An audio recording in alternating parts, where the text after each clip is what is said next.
Hi all എല്ലാവർക്കും ഒരിക്കൽ കൂടി എൻട്രിയിലേക്ക് സ്വാഗതം. വളരെ ഇമ്പോർട്ടൻ്റ് ആയിട്ടുള്ള ഒരു ബിഗ് അപ്ഡേറ്റ് നിങ്ങളുമായിട്ട് ഷെയർ ചെയ്യാനാണ് ഈ ഒരു വീഡിയോയിൽ വന്നിരിക്കുന്നത്. അതായത് ബെൽ അഥവാ ഭാരത് ഇലക്ട്രോണിക്സ് ലിമിറ്റഡിൽ പ്രൊബോഷണറി എഞ്ചിനീയറിംഗ് പോസ്റ്റിലേക്കുള്ള പുതിയൊരു നോട്ടിഫിക്കേഷൻ വന്നിരിക്കുകയാണ്. ഇത് വളരെ കുറഞ്ഞ വേക്കൻസിയിൽ വന്ന ഒരു പോസ്റ്റ് അല്ല, ഏറ്റവും മികച്ച വേക്കൻസിയിലാണ് ഇത്തവണ വന്നിരിക്കുന്നത്. അതിൽ ഏറ്റവും കൂടുതൽ വേക്കൻസി വന്നിരിക്കുന്നത് ബിടെക് ഇലക്ട്രോണിക്സ് കഴിഞ്ഞ ഉദ്യോഗാർത്ഥികൾക്കും ബിടെക് മെക്കാനിക്കൽ കഴിഞ്ഞ ഉദ്യോഗാർത്ഥികൾക്കുമാണ്. അതേപോലെ തന്നെ ബിടെക് കമ്പ്യൂട്ടർ സയൻസിലും ബിടെക് ഇലക്ട്രിക്കലിലും ഈ ഒരു അവസരം വരുന്നുണ്ട്. അപ്പോൾ ഭാരത് ഇലക്ട്രോണിക്സ് ലിമിറ്റഡ് എന്ന് പറയുന്ന PSUയിലൂടെ നിങ്ങൾക്ക് 13 ലക്ഷമാണ് എന്ത് ചെയ്യുന്നത് സാലറി ആയിട്ട് അവർ ഓഫർ ചെയ്തിട്ടുള്ളത്. അതായത് ഏറ്റവും മികച്ച ഒരു അവസരം തന്നെയാണ് ഓരോ എഞ്ചിനീയറിംഗ് കഴിഞ്ഞ ഉദ്യോഗാർത്ഥികൾക്കും. അപ്പോൾ നമുക്ക് ഈ ഒരു നോട്ടിഫിക്കേഷൻ ഡീറ്റെയിൽഡ് ആയിട്ട് പരിശോധിക്കാം. എന്താണ് ബെൽ റിക്രൂട്ട്മെന്റിൽ വന്നിരിക്കുന്നത്? ഭാരത് ഇലക്ട്രോണിക്സ് ലിമിറ്റഡിൽ ഇത്തവണ വന്നിരിക്കുന്ന പോസ്റ്റിന്റെ പേര് പ്രൊബോഷണറി എഞ്ചിനീയർ എന്ന് പറയുന്ന പോസ്റ്റാണ്. അപ്പോൾ എഞ്ചിനീയറിംഗ് കഴിഞ്ഞ ഉദ്യോഗാർത്ഥികൾക്കാണ് ഈ അവസരമുള്ളത്. ഇലക്ട്രോണിക്സ്, മെക്കാനിക്കൽ, അതേപോലെ CS, ട്രിപ്പിൾ കഴിഞ്ഞ ഉദ്യോഗാർത്ഥികൾക്കാണ് അവസരമുള്ളത്. നമുക്ക് എല്ലാ കാര്യങ്ങളും ഡീറ്റെയിൽഡ് ആയിട്ട് തന്നെ നോക്കാം. നിങ്ങൾ എത്രത്തോളം ഈ എക്സാമിന് എലിജിബിൾ ആണ്, അതേപോലെ തന്നെ ഇതിന്റെ കോമ്പറ്റീഷൻ എത്രത്തോളം വരും, ഇത് കിട്ടാനുള്ള സാധ്യത എത്രത്തോളം ഉണ്ട്, അതെല്ലാം നമുക്ക് എന്ത് ചെയ്യാം ഈ ഒരു വീഡിയോയുടെ ഡീറ്റെയിൽ ആയിട്ട് പരിശോധിക്കാം. അപ്പോൾ അതിൽ നമ്മൾ നോക്കുകയാണെന്നുണ്ടെങ്കിൽ ഈ ഒരു പോസ്റ്റിൽ പ്രൊബോഷണറി എഞ്ചിനീയർ E2 കാറ്റഗറിയിലാണ് വന്നിരിക്കുന്നത്. അപ്പോൾ അതിൽ ഇലക്ട്രോണിക്സിൽ നമ്മൾ നോക്കുകയാണെങ്കിൽ അതിന്റെ ക്വാളിഫിക്കേഷൻ ആയിട്ട് പറഞ്ഞിരിക്കുന്നത് BE or BTech or BSc engineering graduate in electronics പറ്റും, ഇലക്ട്രോണിക്സ് ആൻഡ് കമ്മ്യൂണിക്കേഷൻ പറ്റും, അതേപോലെ തന്നെ electronics and telecommunication and communication and ടെലികമ്മ്യൂണിക്കേഷന് 175 പോസ്റ്റാണ്. അതായത് ഇലക്ട്രോണിക്സ് കഴിഞ്ഞ ഒരു ഉദ്യോഗാർത്ഥിക്ക് ലഭിക്കാവുന്ന ഏറ്റവും മികച്ച അവസരം. 175 ഒഴിവുകളാണ് ഇവിടെ വന്നിരിക്കുന്നത്. ഇതൊരു പക്ഷേ നിങ്ങളിപ്പോൾ കേരള PSC നടത്തുന്ന എക്സാംസിനേക്കാൾ ക്രാക്ക് ചെയ്യാൻ ഈസി ആയിരിക്കുമെന്ന് ഞാൻ പറയും. അതെന്തുകൊണ്ടാണെന്നുള്ളത് വീഡിയോയിൽ മുന്നോട്ട് പോകുന്ന സമയത്ത് നിങ്ങൾക്ക് മനസ്സിലാവും. അതേപോലെ തന്നെ ഒരു RRB ജൂനിയർ എഞ്ചിനീയർ എക്സാം ഒക്കെ എഴുതുന്ന അതേ രീതിയിൽ നിങ്ങൾക്ക് എഴുതി കഴിഞ്ഞ് ക്രാക്ക് ചെയ്യാൻ പറ്റിയ ഒരു എക്സാം ആയിരിക്കും ഇലക്ട്രോണിക്സുകാരെ സംബന്ധിച്ചിടത്തോളം. അതേപോലെ തന്നെയാണ് മെക്കാനിക്കൽ കഴിഞ്ഞ ഉദ്യോഗാർത്ഥികൾ. പല മെക്കാനിക്കൽ കഴിഞ്ഞ ഉദ്യോഗാർത്ഥികളും ചോദിക്കാറുണ്ട്, ഞങ്ങൾക്ക് വലിയ അവസരങ്ങളൊന്നും ലഭിക്കുന്നില്ലല്ലോ എന്ന്. മെക്കാനിക്കൽ കഴിഞ്ഞ ഉദ്യോഗാർത്ഥിയാണ് നിങ്ങളെങ്കിൽ നിങ്ങൾക്ക് മുമ്പിലെ ബിഗ് ഓപ്പർച്യൂണിറ്റി ാണ് ഈ ഒരു പ്രൊബോഷണറി എഞ്ചിനീയർ. കാരണം 109 ഒഴിവുകളിലേക്കാണ് ഈ ഒരു PSUവിൽ നിന്ന് മാത്രം നോട്ടിഫിക്കേഷൻ വന്നിരിക്കുന്നത്. അതിന്റെ ക്വാളിഫിക്കേഷൻ ആയിട്ട് പറഞ്ഞിരിക്കുന്നത് BE or BTech or BSc engineering graduate in mechanical ആണ് പറഞ്ഞിരിക്കുന്നത്. ഇനി നിങ്ങളൊരു കമ്പ്യൂട്ടർ സയൻസ് ഉദ്യോഗാർത്ഥിയാണെങ്കിൽ പ്രൊബോഷണറി എഞ്ചിനീയറിംഗ് പോസ്റ്റിൽ 42 എന്ന് പറയുന്ന ഒരു നമ്പറാണ് ഇവിടെ വേക്കൻസി ആയിട്ട് വന്നിരിക്കുന്നത്. 42 ഒഴിവുകളാണ് പ്രൊബോഷണറി എഞ്ചിനീയർ കമ്പ്യൂട്ടർ സയൻസിൽ വന്നിരിക്കുന്നത്. എന്നാൽ ഇലക്ട്രിക്കൽ കമ്പാരിറ്റീവ്ലി കുറവാണ്, 14 ഒഴിവ് മാത്രമേ വന്നിട്ടുള്ളൂ. എന്നിരുന്നാലും നിങ്ങൾക്കറിയാം ഇലക്ട്രിക്കലിൽ ഒരുപാട് ക്യുമുലേറ്റീവ് ആയിട്ട് നമ്മൾ നോക്കുകയാണെങ്കിൽ ഒരുപാട് ഓപ്പർച്യൂണിറ്റീസ് വരാറുണ്ട്. ISROയിലാണെങ്കിലും അതേപോലെ തന്നെ മറ്റനേകം ഭാരത് ഹെവി ഇലക്ട്രിക്കൽ ലിമിറ്റഡിലാണെങ്കിലും NTPCയിലാണെങ്കിലും അങ്ങനെ ഒരുപാട് ഒഴിവുകൾ എന്ത് ചെയ്യുന്നുണ്ട് ഇലക്ട്രിക്കൽ വരുന്നുണ്ട്. ക്യുമുലേറ്റീവ് ആയിട്ട് നോക്കുമ്പോൾ ഇലക്ട്രിക്കലും വലിയ ഒഴിവുകൾ ഉണ്ടാവാറുണ്ട്.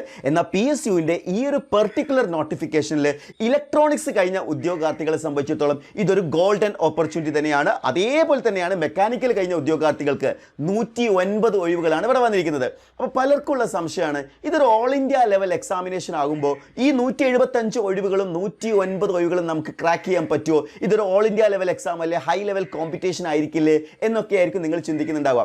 അവിടെയാണ് നിങ്ങൾ മനസ്സിലാക്കേണ്ട ഏറ്റവും പ്രധാനപ്പെട്ട കാര്യങ്ങൾ എന്ന് പറയുന്നത്. ഒന്നാമത്തെ കാര്യം, ഈ എക്സാമിൻ്റെ ഏജ് ലിമിറ്റ് നമുക്കൊന്ന് നോക്കി നോക്കാം. 25 വയസ്സാണ് ഇതിൻ്റെ ഏജ് ലിമിറ്റ്.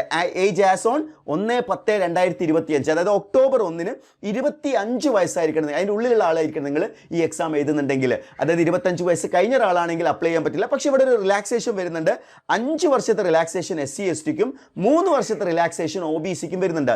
ഇത് തന്നെയാണ് ഈ എക്സാമിൽ ഒരു ബിഗ് ഗെയിം ചേഞ്ചർ എന്ന് പറയുന്നത്. അതായത് നോർമലി നിങ്ങൾക്കറിയാം ഒരു PSC എക്സാം എഴുതുകയാണെങ്കിലും ഒരു RRB എക്സാം എഴുതുകയാണെങ്കിലും അവർ BTech കഴിഞ്ഞു ഒരു 10 വർഷത്തെ കുട്ടികളുമായിട്ടാണ് നിങ്ങൾ കോമ്പീറ്റ് ചെയ്യേണ്ടി വരുന്നതെങ്കിൽ ഇവിടെ നമ്മൾ നോക്കുകയാണെങ്കിൽ BTech കഴിഞ്ഞ ശേഷമുള്ള ഒരു 3-4 വർഷത്തിനുള്ളിൽ വന്നിട്ടുള്ള ഉദ്യോഗാർത്ഥികൾ മാത്രമായിരിക്കും. എക്സാക്ട്ലി പറയുകയാണെങ്കിൽ ജനറൽ കാറ്റഗറിയിലാണെങ്കിൽ വെറും 3 വർഷത്തെ ഉദ്യോഗാർത്ഥികൾ മാത്രമായിരിക്കും നിങ്ങളുമായിട്ട് കോമ്പീറ്റ് ചെയ്യാൻ വരുന്നത്. അതായത് ഇതിലെ നമ്പർ ഓഫ് അപ്ലിക്കൻസ് എന്ന് പറയുന്നത് RRB JEEയിലോ മറ്റു PSC എക്സാംസുകളിലുള്ള പോലെ ഒരു 10 വർഷത്തോളമുള്ള ആളുകൾ ഇതിൽ വരുന്നുണ്ട്. ഇനി രണ്ടാമത്തെ പോയിന്റ്, അതാണ് ഏറ്റവും ഇമ്പോർട്ടൻ്റ് ആയിട്ടുള്ളത്. കഴിഞ്ഞ പ്രാവശ്യം നിങ്ങൾക്കറിയാം ഞാൻ ഒരുപാട് PSU വീഡിയോകൾ ചെയ്തിട്ടുണ്ടായിരുന്നു. അപ്പോൾ അതിൽ വന്നിരിക്കുന്ന ഒരു കാര്യങ്ങൾ നോക്കുന്ന സമയത്ത് കഴിഞ്ഞു പോയിട്ടുള്ള PSU എക്സാംസുകൾ, പബ്ലിക് സെക്ടർ അണ്ടർടേക്കിങ്സിൻ്റെ എക്സാംസുകളിൽ നമ്പർ ഓഫ് അപ്ലിക്കൻസ് എന്ന് പറയുന്നത് പലതിലും 4000, 3000, 2000 ഒക്കെയാണ് വന്നിരിക്കുന്നത്.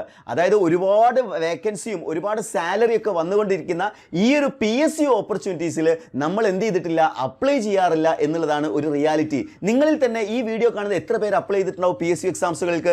ആ ഒരു കണക്ക് നമ്മൾ നോക്കുകയാണെന്നുണ്ടെങ്കിൽ ഈ എക്സാം എഴുതുന്ന ആളുകളിൽ, ഇതിനു വേണ്ടി ഒന്ന് കോമ്പീറ്റ് ചെയ്ത് പഠിക്കാൻ തയ്യാറാകുന്ന ആളുകളിൽ ഇത് നേടിയെടുക്കാനുള്ള സാധ്യത വളരെ കൂടുതലാണ്. അപ്പോൾ ഈ രണ്ട് കാര്യങ്ങൾ നിങ്ങളുടെ മൈൻഡിൽ ഉണ്ടാവണം. ഈ ഒരു ഏജ് ലിമിറ്റേഷൻ ഉള്ളത് കൊണ്ട് തന്നെ അപ്ലൈ ചെയ്യുന്ന ആളുകളുടെ എണ്ണം വളരെ കുറവായിരിക്കും. കാരണം 25 വയസ്സാണ് ഇതിൽ ലിമിറ്റ് വന്നിരിക്കുന്നത്. OBC ആണെങ്കിൽ 28ഉം SC ST ആണെങ്കിൽ 5 വർഷത്തെ റിലാക്സേഷനും വരുന്നുണ്ട്. ആ കാര്യം ഒന്ന് ഓർത്തിരിക്കാം.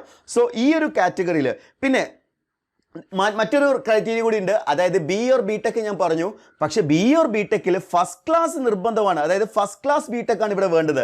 അതായത് നിങ്ങൾക്ക് BTech ഉള്ളത് കൊണ്ട് മാത്രം കാര്യമില്ല, നിങ്ങൾക്ക് BTech ഫസ്റ്റ് ക്ലാസ് കൂടി ഉണ്ടെങ്കിൽ മാത്രമേ എന്ത് ചെയ്യാൻ പറ്റുള്ളൂ, ഈ ഒരു പോസ്റ്റിലേക്ക് അപ്ലൈ ചെയ്യാൻ പറ്റുള്ളൂ. അപ്പോൾ അതും ഇമ്പോർട്ടൻ്റ് ആയിട്ടുള്ള കാര്യമാണ്. അതായത് ഒരുപാട് റെസ്ട്രിക്ഷൻസ് അപ്ലിക്കൻസിൻ്റെ കാര്യത്തിൽ വരുന്നുണ്ട്, ഏജിൻ്റെ കാര്യത്തിൽ വരുന്നുണ്ട്, അതേപോലെ തന്നെ ഫസ്റ്റ് ക്ലാസ് കിട്ടേണ്ട കാര്യത്തിൽ വരുന്നുണ്ട്. അപ്പോൾ ഈ ഒരു കാറ്റഗറി എല്ലാം ഈ ഒരു റെസ്ട്രിക്ഷൻസ് എല്ലാം വരുന്നുള്ളത് കൊണ്ട് തന്നെ നമ്പർ ഓഫ് അപ്ലിക്കൻസ് കുറവായിരിക്കും.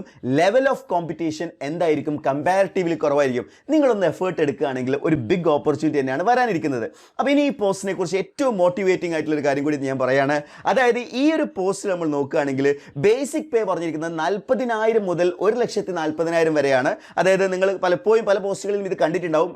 ATC ഉൾപ്പെടെയുള്ള പോസ്റ്റുകളിൽ, എയർ ട്രാഫിക് കൺട്രോളർ പോലുള്ള പോസ്റ്റുകളിൽ അതേ സാലറി തന്നെയാണ്. അതായത് അപ്രോക്സിമേറ്റ്ലി 13 ലക്ഷം രൂപയായിരിക്കും നിങ്ങൾക്ക് എന്ത് ചെയ്യാൻ പോകുന്നത്, ഇൻ ഹാൻഡ് സാലറി ആയിട്ട് ലഭിക്കാൻ പോകുന്നത്. ഒരു ക്യുമുലേറ്റീവ് ആയിട്ടുള്ള സാലറിയാണ് ഈ പറഞ്ഞിരിക്കുന്നത്. അതായത് ഒരു മാസം 1 ലക്ഷത്തിൽ കൂടുതൽ രൂപ സാലറിയിലായിരിക്കും നിങ്ങൾക്ക് ജോലി ലഭിക്കാൻ പോകുന്നത്. അപ്പോൾ ഇതുപോലൊരു അവസരം നിങ്ങൾ മിസ് ചെയ്യേണ്ട കാര്യമുണ്ടോ? എഞ്ചിനീയേഴ്സ് മാത്രം എഴുതുന്ന അതുപോലെ തന്നെ 100-ലധികം ഒഴിവുകൾ, പ്രത്യേകിച്ച് ഇലക്ട്രോണിക്സുകാരും മെക്കാനിക്കലുകാരും കമ്പ്യൂട്ടർ സയൻസുകാരും ഈ അവസരം ഒരു കാരണവശാലും നിങ്ങൾ മിസ് ചെയ്യരുത്. ഇലക്ട്രിക്കൽ ആണെങ്കിലും അത് ട്രൈ ചെയ്ത് നോക്കണം എന്ന് തന്നെയാണ് ഞാൻ പറയുന്നത്. കാരണം ഇലക്ട്രിക്കലിനെ സംബന്ധിച്ചിടത്തോളം വേറെ അനേകം ഓപ്പർച്യൂണിറ്റീസ് വരുന്നുണ്ട്.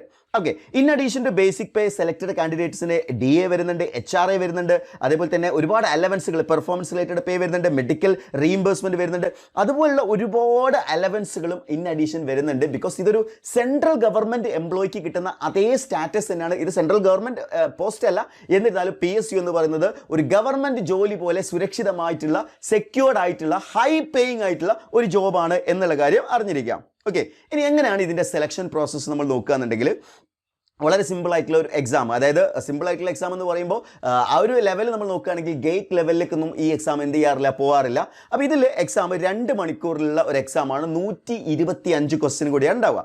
ഈ 125 ക്വസ്റ്റ്യൻസിൽ 100 ക്വസ്റ്റ്യൻസ് ടെക്നിക്കലായിരിക്കും. അതേപോലെ തന്നെ 25 ക്വസ്റ്റ്യൻസ് എന്തായിരിക്കും, ജനറൽ ആപ്റ്റിറ്റ്യൂഡ് ആൻഡ് റീസണിങ് എന്ന് പറയുന്ന സെക്ഷൻ ആയിരിക്കും വരുന്നുണ്ടാവുക. അപ്പോൾ ഓരോ ക്വസ്റ്റ്യൻ നമ്മൾ നോക്കുകയാണെങ്കിലും ഓരോ ക്വസ്റ്റ്യനും ശരിയായി കഴിഞ്ഞാൽ 1 മാർക്ക്, തെറ്റായി കഴിഞ്ഞാൽ 1/4 നെഗറ്റീവ് മാർക്കിങ്ങും വരുന്നുണ്ട്. അപ്പം നമ്മൾ എന്ത് ചെയ്തു കഴിഞ്ഞാൽ ഇതിൻ്റെ സിലബസിനെ കുറിച്ച് പറയുകയാണെന്നുണ്ടെങ്കിൽ പൊതുവേ ഒരു PSUസും അവരുടെ സിലബസ് ഡീറ്റെയിൽഡ് ആയിട്ട് പറയാറില്ല. അപ്പോൾ ഇവിടെ അവർ പറഞ്ഞിരിക്കുന്ന സിലബസ് എന്ന് പറയുന്നത് നിങ്ങളുടെ എഞ്ചിനീയറിംഗ് ഡിസിപ്ലിൻ എന്നാണ്. അതിനർത്ഥം എന്താ വെച്ച് കഴിഞ്ഞാൽ നമ്മൾ ടിപ്പിക്കലി ഒരു എഞ്ചിനീയറിംഗ് മെക്കാനിക്കലോ എഞ്ചിനീയറിംഗ് ഇലക്ട്രോണിക്സോ കഴിഞ്ഞ ഉദ്യോഗാർത്ഥി അറ്റൻഡ് ചെയ്യുന്ന ഒരു സിലബസ് ഉണ്ട്. അതേ സിലബസ് തന്നെയായിരിക്കും ഇവിടെയും വരാൻ പോകുന്നത്. അതിൽ പ്രത്യേകിച്ച് മാറ്റങ്ങളൊന്നും വരുന്നില്ല. അതേപോലെ ആപ്റ്റിറ്റ്യൂഡും റീസണിങ്ങും ടിപ്പിക്കലി ഇപ്പോൾ RRB JE എക്സാംസിനും CGL എക്സാംസിനൊക്കെ നിങ്ങൾ പഠിക്കുന്ന അതേ സിലബസ് തന്നെയാണ്. അപ്പോൾ അതിൻ്റെ ബേസിൽ, ഈ എക്സാമിൻ്റെ ബേസിൽ ഇപ്പോൾ 125 ചോദ്യം ഉണ്ടല്ലോ, ഈ കിട്ടുന്ന മാർക്കിനെ ബേസ് ചെയ്തുകൊണ്ട് അവരെന്ത് ചെയ്യും, ഒരു ഇൻ്റർവ്യൂവിന് കോൾ ചെയ്യുന്നുണ്ടാവും. 1:5 എന്ന് പറയുന്ന റേഷ്യോയിലായിരിക്കും ഇൻ്റർവ്യൂവിന് കോൾ ചെയ്യുന്നുണ്ടാവുക. അതായത് ഇപ്പോൾ നിലവിൽ നമ്മൾ നോക്കുകയാണെന്നുണ്ടെങ്കിൽ ഈ വേക്കൻസീസ് എല്ലാം കൂടി ആഡ് ചെയ്യുകയാണെങ്കിൽ 340 ഒഴിവ് വരുന്നുണ്ട്. അപ്പോൾ *5, അതായത് 1500 അല്ലെങ്കിൽ 1700 ആളുകൾ എന്ത് ചെയ്യുന്നുണ്ടാവും, ഈ ഒരു എക്സാമിൻ്റെ ഇൻ്റർവ്യൂവിന് കോൾ ഓഫ് ചെയ്യുന്നുണ്ടാവും. അതൊരു വലിയ ശതമാനം തന്നെയാണ്. അതിലൊരു ഇൻ്റർവ്യൂ കൂടി കണ്ടക്ട് ചെയ്യും. 15 മാർക്കാണ് ഇൻ്റർവ്യൂവിന് ഉണ്ടാവുക. 85 മാർക്ക് നിങ്ങൾ എഴുതിയ എക്സാമിൻ്റെ വെയിറ്റേജുമാണ് കൺസിഡർ ചെയ്യുക. അത് രണ്ടും കൂടി ക്ലബ് ചെയ്തിട്ടുള്ള ഒരു ഫൈനൽ മെറിറ്റ് ലിസ്റ്റ് ഉണ്ടാക്കിയിട്ടാണ് എന്ത് ചെയ്യുന്നത്, ഈ ഒരു സെലക്ഷൻ എന്ത് ചെയ്യുന്നത്, കംപ്ലീറ്റ് ചെയ്യുന്നത്. അപ്പോൾ നിങ്ങൾക്ക് ഈ ഒരു എക്സാമിനേഷനെ കുറിച്ച് കൃത്യമായിട്ടുള്ളൊരു ക്ലാരിറ്റി കിട്ടിയിട്ടുണ്ടാവും എന്ന് വിചാരിക്കുകയാണ്. അതേപോലെ ഇത് അപ്ലൈ ചെയ്യാനുള്ള ലാസ്റ്റ് ഡേറ്റ് എന്ന് പറയുന്നത് നവംബർ 14 14/11/2025 ആണ്. അപ്ലിക്കേഷൻ ഫീ എന്ന് പറയുന്നത് 1180 നിങ്ങൾക്ക് വരുന്ന അപ്ലിക്കേഷൻ ഫീ എന്ന് പറയുന്നത് 1000 ആണ്. അതിൽ GST ആഡ് ചെയ്യുമ്പോൾ 1180 അപ്ലിക്കേഷൻ ഫീ വരുന്നത്. കേരളത്തിൽ എക്സാം സെൻറ്റേഴ്സ് വരുന്നുണ്ട്. കണ്ണൂരും ട്രിവാൻഡ്രത്തും എറണാകുളത്തും ഒക്കെ എന്ത് ചെയ്യുന്നുണ്ട്, എക്സാം സെൻറ്റർ വരുന്നുണ്ട്. അതുകൊണ്ട് തന്നെ നിങ്ങൾ ഒരുപാട് ദൂരം ഒന്നും പോയി എക്സാം എഴുതേണ്ട ആവശ്യമില്ല. എന്തായാലും നിങ്ങൾ ഈ എക്സാം അറ്റൻഡ് ചെയ്യണം. മലയാളികളായിട്ടുള്ള ആളുകൾ ഈ എക്സാം അറ്റൻഡ് ചെയ്യുന്നത് വളരെ കുറവാണ്, പ്രത്യേകിച്ച് PSUകളിൽ. മുമ്പ് RRB എക്സാംസിൽ അതേ കാര്യം തന്നെയായിരുന്നു. പക്ഷേ RRB എക്സാംസിൽ കഴിഞ്ഞ പ്രാവശ്യം എൻട്രി ഉൾപ്പെടെയുള്ള പ്ലാറ്റ്ഫോമുകൾ ഏറ്റവും എഫക്റ്റീവ് ആയിട്ടുള്ള ക്യാമ്പയിൻസുകളുമായി മുന്നോട്ട് വരികയും കഴിഞ്ഞ പ്രാവശ്യത്തെ RRBGയിൽ 30-ലധികം ഉദ്യോഗാർത്ഥികൾ എൻട്രിയുടെ ഉദ്യോഗാർത്ഥികളായിട്ട് ജോലി കയറിയിട്ടുണ്ട്. അതേപോലെ തന്നെ PSUസിലും നമുക്കൊരു പുതിയ വിപ്ലവം തന്നെ സൃഷ്ടിച്ചെടുക്കണം. PSUസിൽ മലയാളികളുടെ ഒരു തിളക്കം നമുക്ക് അവിടെ കാണേണ്ടതായിട്ടുണ്ടെങ്കിൽ തീർച്ചയായിട്ടും നിങ്ങൾ ഈ എക്സാമിന് വേണ്ടി അപ്ലൈ ചെയ്യുകയും ഈ എക്സാം ക്രാക്ക് ചെയ്യാനുള്ള എഫക്റ്റീവ് ആയിട്ടുള്ള സ്റ്റഡി പ്ലാനോട് കൂടി നിങ്ങൾ പഠിക്കുകയും ചെയ്യണം. അപ്പോൾ അതിന് വേണ്ടിയിട്ട് എൻട്രിയുടെ PSU കോഴ്സ് നമ്മൾ സ്റ്റാർട്ട് ചെയ്യുകയാണ്. അപ്പോൾ ഇത് ഇലക്ട്രോണിക്സിലും മെക്കാനിക്കലും ഇലക്ട്രിക്കലും കമ്പ്യൂട്ടർ സയൻസിലും നിങ്ങൾക്ക് ജോയിൻ ചെയ്യാവുന്നതാണ്. അപ്പോൾ എൻട്രിയുടെ ഈ ഒരു ബെല്ലിന് വേണ്ടിയിട്ടുള്ള എക്സ്ക്ലൂസീവ് ആയിട്ടുള്ള ഈ ഒരു PSU ബാച്ചിൽ ജോയിൻ ചെയ്യാൻ എത്രയും പെട്ടെന്ന് ജോയിൻ ചെയ്യാം. ഒരു കാര്യം കൂടി ഞാൻ പ്രത്യേകം ഓർമ്മിപ്പിക്കുകയാണ്, ബെല്ല് പോലുള്ള അഥവാ PSU പോലുള്ള എക്സാംസുകൾക്ക് നോട്ടിഫിക്കേഷൻ വന്ന് ഒരുപാട് കഴിഞ്ഞിട്ടല്ല എക്സാംസ് ഉണ്ടാകുക. പലരും ചിന്തിക്കുന്നതാണ് നോട്ടിഫിക്കേഷൻ വന്നു ഇനി 7 മാസം 8 മാസം കഴിഞ്ഞിട്ടാണ് എക്സാം വരികയെന്ന്. ഒരിക്കലുമല്ല. നോട്ടിഫിക്കേഷൻ വന്ന് 2-3 മാസം അതിൽ കൂടുതൽ സമയം നിങ്ങൾക്ക് കിട്ടില്ല. അതായത് നിങ്ങൾ നവംബറിൽ അപ്ലൈ ചെയ്ത് കഴിഞ്ഞാൽ, അതായത് ഒക്ടോബർ ഇപ്പോൾ അപ്ലൈ ചെയ്തെങ്കിൽ നവംബർ 14 വരെ ഒരു 2 മാസത്തിനുള്ളിൽ നിങ്ങൾക്ക് എക്സാം പ്രതീക്ഷിക്കാം. അതാണ് ഇതിൻ്റെ പ്രത്യേകത. അതുകൊണ്ട് തന്നെ നിങ്ങൾ എത്രയും പെട്ടെന്ന് ഈ വീഡിയോ കാണുന്ന അടുത്ത മൊമെൻറ്റിൽ തന്നെ നിങ്ങളിത് അപ്ലൈ ചെയ്യുക. അപ്ലൈ ചെയ്തതിന് ശേഷം എഫക്റ്റീവായിട്ട് പഠിക്കാൻ നിങ്ങൾ ആഗ്രഹിക്കുന്നുണ്ടെങ്കിൽ, എൻട്രിയോടൊപ്പം പഠിക്കാൻ ആഗ്രഹിക്കുന്നുണ്ടെങ്കിൽ താഴെ കൊടുത്തിരിക്കുന്ന ഗൂഗിൾ ഫോം ഫില്ല് ചെയ്യുക. ഇന്ന് തന്നെ നിങ്ങളുടെ പ്രിപ്പറേഷൻ ആരംഭിക്കുക. Wish you all the best.